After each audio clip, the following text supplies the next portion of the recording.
Boston Harbor. The year is 1847. The wind smells of salt, sea, and sorrow. Hundreds of tired souls step off wooden ships after weeks on the Atlantic, faces pale, eyes hollow, hearts heavy. They've left behind famine, poverty, and graves of loved ones in Ireland. And they've arrived in a new world, one that doesn't quite welcome them yet. But they came here to survive, and survival starts with food. The Irish didn't come to Boston with gold or power. They came with potatoes, memories, and hope. And as they settled in crowded neighborhoods like South Boston and Charlestown, their old recipes began to mix with the American spirit. What came out of that blend wasn't fancy food, it was survival food, cooked with love, faith, and the dream of a better tomorrow. A pot of Irish stew, a loaf of brown bread, maybe a bit of salt pork if the week had been good. This was life, simple, honest, and warm, even in the cold Boston winters. Food became memory. Every bite reminded them of the homeland they left behind, and every meal told a story of adaptation and resilience. Tonight, we're going back in time to the mid-1800s to rediscover 25 humble foods that the Irish immigrants actually ate in Boston. From the hearty stews that filled their bellies, to the makeshift dishes born from poverty and faith. Each one tells the story of a people who refused to starve, even in a foreign land. So grab a seat by the hearth, because this isn't just about food. It's about the taste of history, the flavor of struggle, and the recipes that built a new America, one bowl at a time. This is Great American Nostalgia. And this is 25 foods Irish immigrants actually ate in Boston in the mid-1800s. Boston, 1852. The Irish are everywhere now, building roads, laying bricks, digging tunnels. Most of them live in small, damp tenements where walls weep moisture and stoves burn low. There isn't much on the table, but what's there is shared. 1. Irish potato and onion stew. Every home had one thing in common: potatoes. Boiled, mashed, baked, it didn't matter. They were cheap, filling, and familiar, a taste of Ireland in a strange land. In Boston's Irish homes, potatoes met the American onion, and the stew became their savior. A pot sat on every stove, potatoes simmering with onions, salt, and maybe a scrap of beef bone, if luck allowed.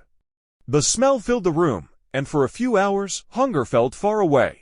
This wasn't fine dining, it was comfort, ladled straight from the pot, shared among 5, maybe 6 souls.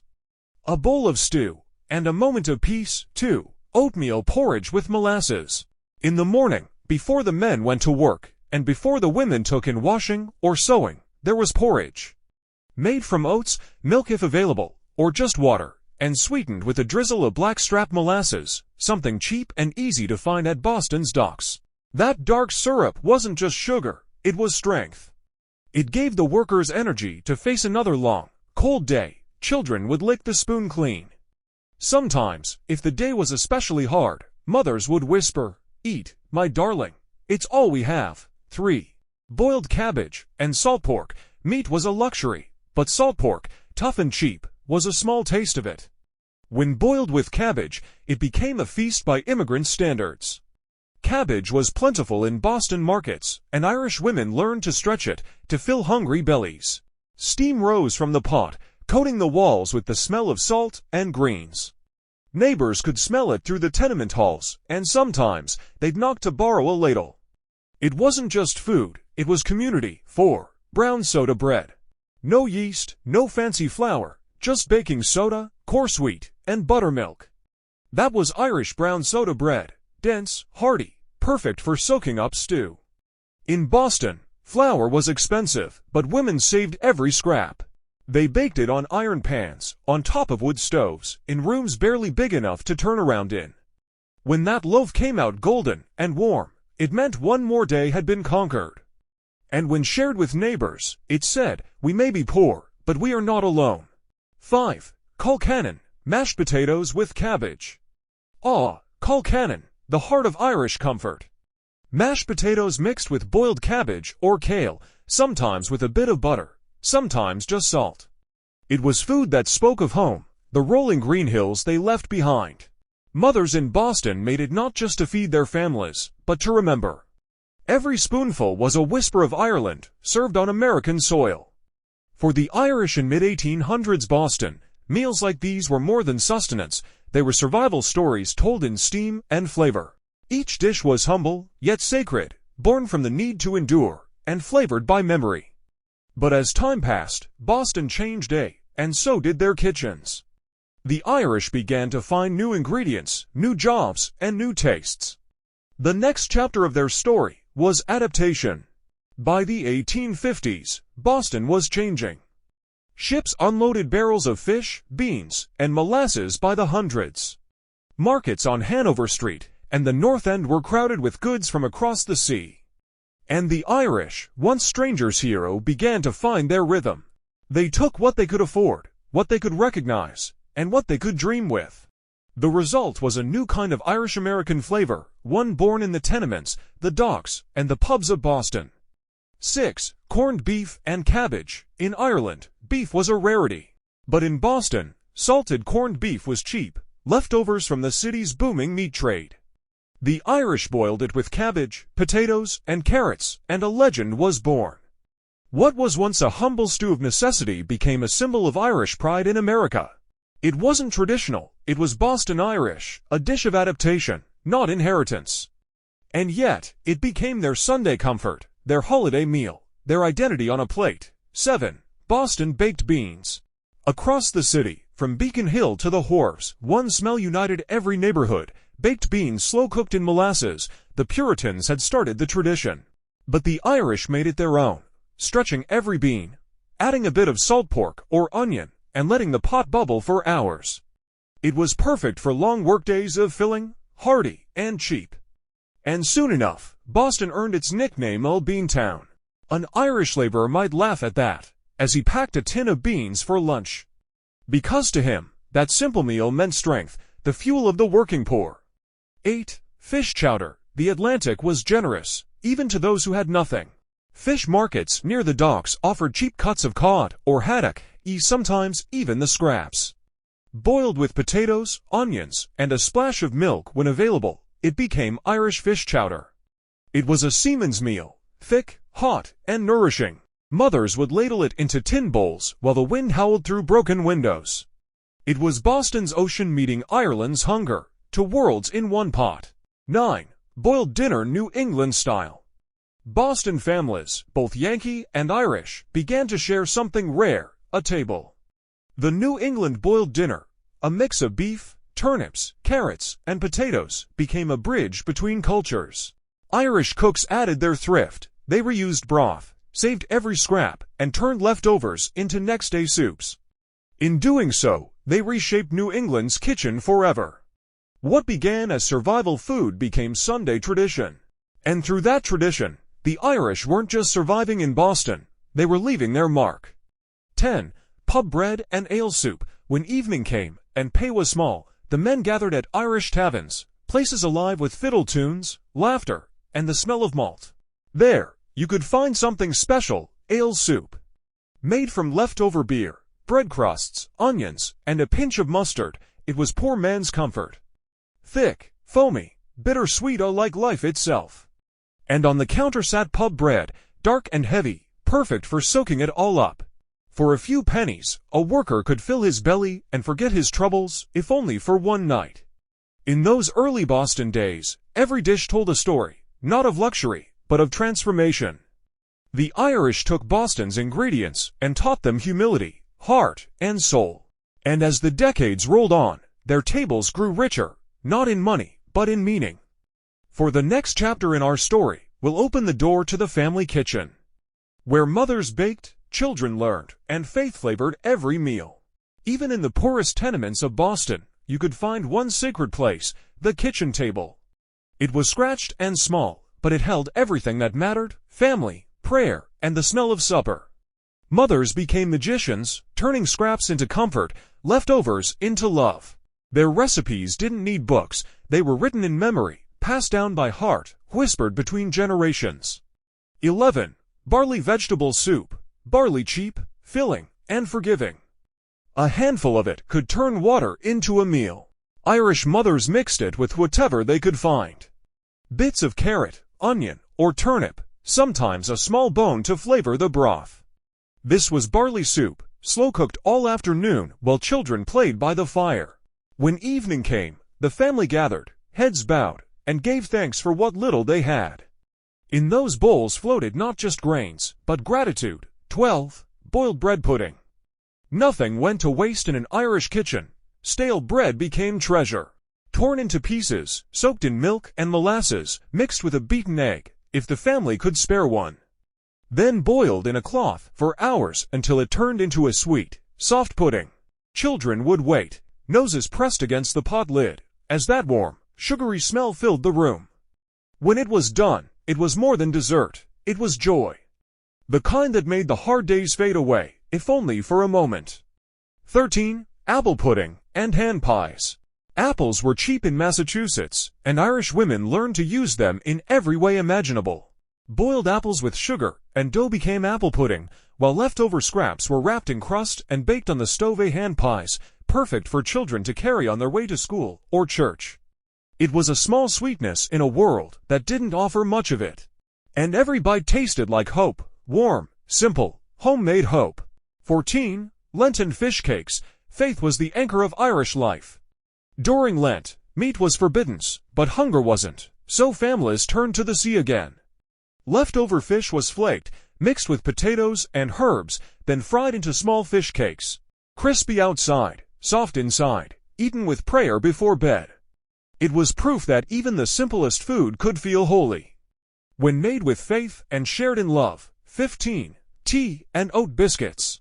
Evening tea wasn't just a habit, it was a ritual.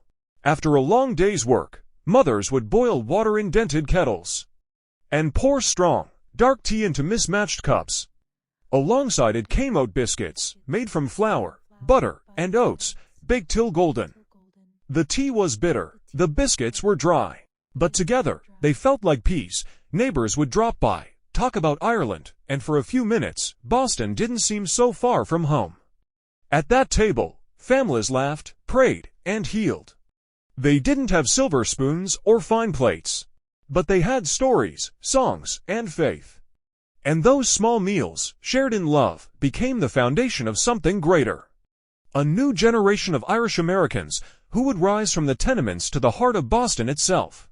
The next chapter of our story takes us beyond the home, to the streets, taverns, and workyards, where food became not just survival, but a symbol of identity. Boston streets were alive with motion, carts rumbling, ships unloading, and Irish voices everywhere.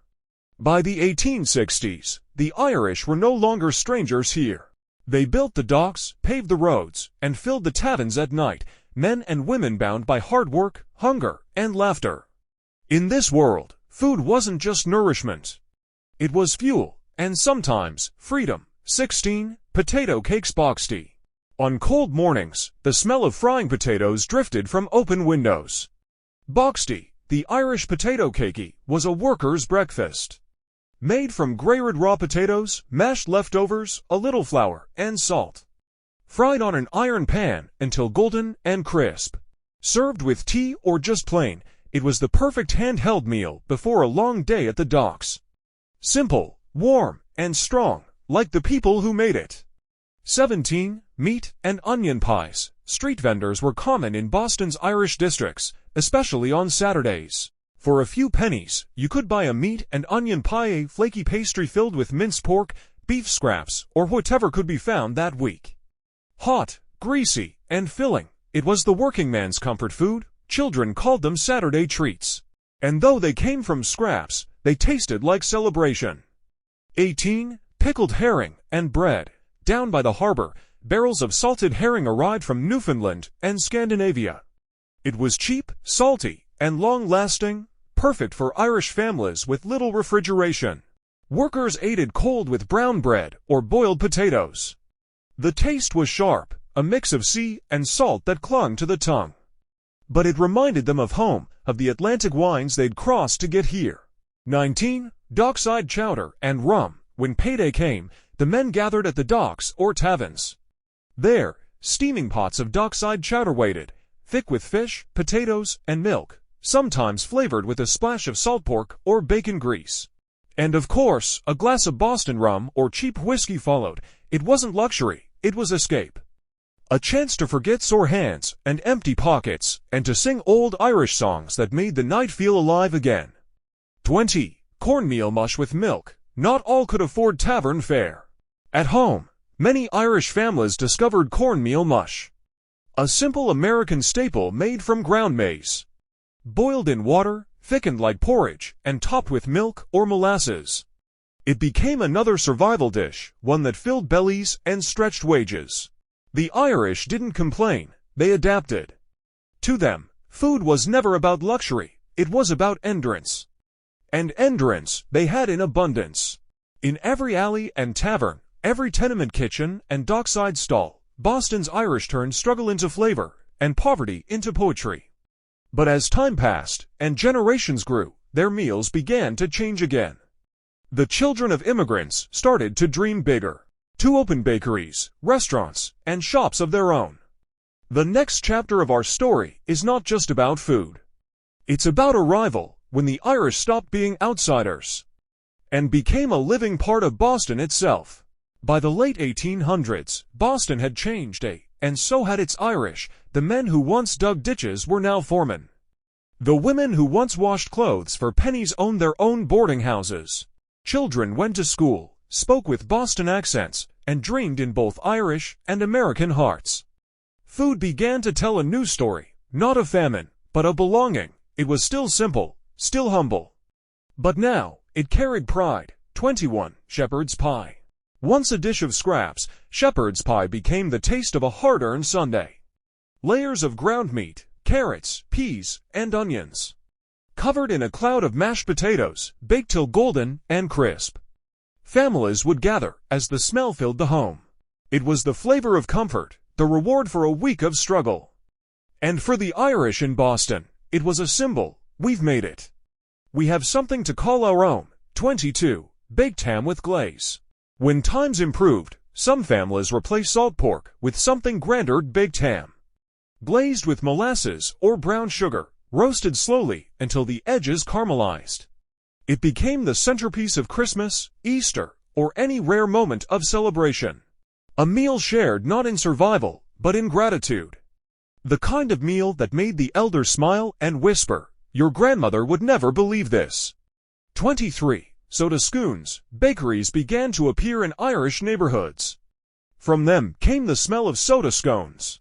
Soft, buttery rounds cooked on griddles and eaten warm with jam or butter. Children would run errands just to buy one, their hands dusted with flour as they carried them home. A simple scone meant something greater. A sign that hunger no longer ruled the house. 24. Sunday roast. By the 1890s, many Irish-American families had a new tradition, the Sunday roast. Beef or lamb, roasted with potatoes and carrots, gravy made from the pan, bread on the side, and laughter all around. This was more than a meal, it was a declaration that the famine-born generation had built something strong enough to last. For the first time in decades, the Irish in Boston could gather not to mourn, but to celebrate. 25. Apple tart with cream. And finally, the sweetness of home. An apple tart, golden crust filled with cinnamon and baked apples, served with cream or milk from a glass bottle. It wasn't a dessert from poverty, it was a dessert from pride.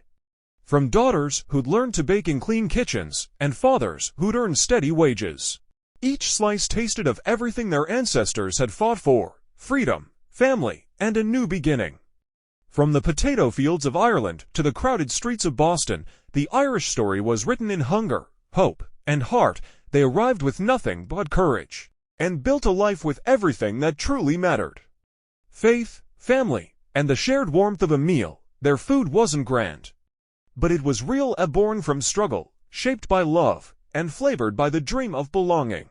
And even now, in every Boston kitchen where the smell of soda bread or stew drifts through the air, their story lives on, because food isn't just something we eat. It's something we remember, something we pass on.